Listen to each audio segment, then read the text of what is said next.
Hi angels, in this video I'm going to be talking about sleep paralysis. This is one of the questions that we've had in our Facebook page and someone is experiencing sleep paralysis.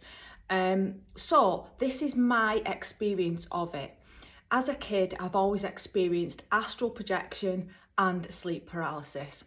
And to be honest with you, when I had sleep paralysis, so that's when your mind is awake and your body is not. I used to find that quite scary.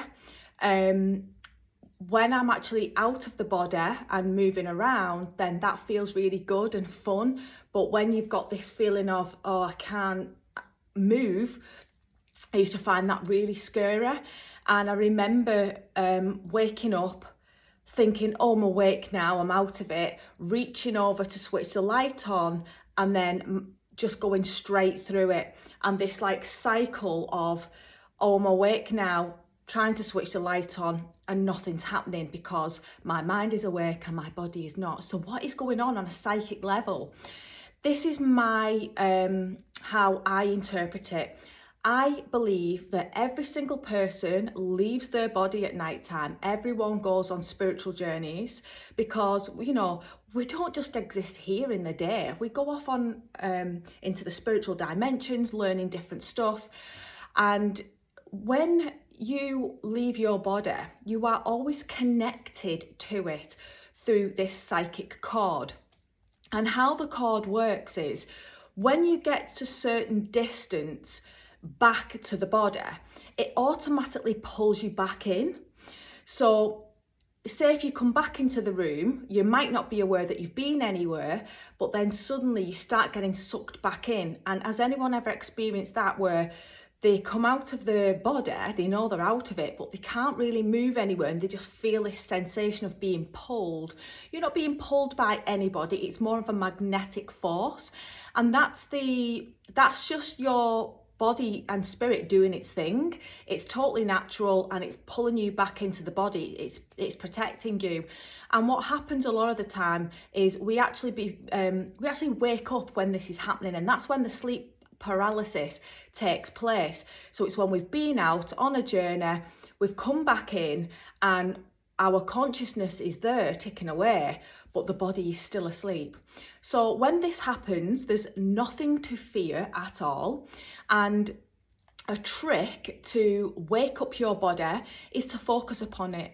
So someone told me a long time ago to focus on your big toe and you will wake up, and it does actually work. So when it happens to you, don't panic. Remember that you are safe, you are protected, and your mind is awake and your body is just waiting to catch up. Focus on a body part like your big toe, and sure enough, you will be awake soon enough. I'll tell you a little story about one of my journeys as well. So this was happening to me a lot when I was in my teens, and like I said, I didn't like it at all. So I kept waking myself up using the big toe thing. And then this one time I thought, right, I'm going to stay present and not force myself to wake up. I'm going to see what happens. So I'm there and I wasn't actually in a paralysis. I was in the room, but I couldn't get out because I was in that like in between state. So I said, God, what's the point in this? I'm bored. I might as well be awake.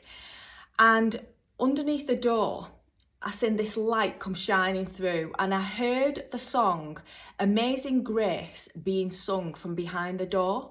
And to this day, I believe that it was angels that was singing that song. And that experience touched me so deeply that was even my wedding song for walking down the aisle.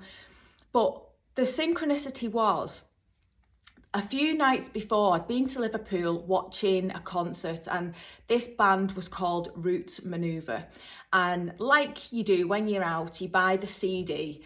And I'd got up that morning and I thought, right, I'm going to work, I'm going to put the CD on. And a little voice said, put on number 7. And I played song number 7, and the song was called Sinny Sin Sins. And halfway through it, He says, "Amazing grace, how sweet the sound."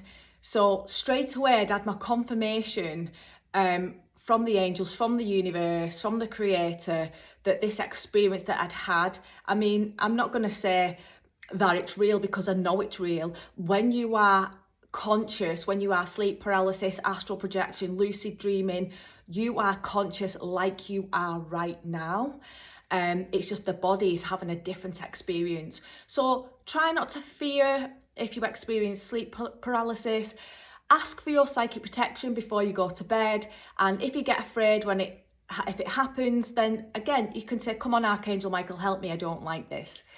When I experience those experiences, there's not usually anyone in the room with me apart from spirit guides and guardian angels. If you feel like there's a presence there that you don't like, tell it to get lost. It's as simple as that. But if you're connecting with Archangel Michael before you go to bed, then you should be absolutely fine. So I hope that was useful, explaining what sleep paralysis is. And, you know, it's just a natural thing that everybody experiences. It's just because we don't talk about it in our world. So do let me know if you experience sleep paralysis, lucid dreaming, or astral projection. And it'd be interesting to know like how it feels for you. I know that when my dad used to have it, he used to hear like a buzzing sound. That's something that I've never experienced, but do let me know because I am curious to hear. Lots of love, angels.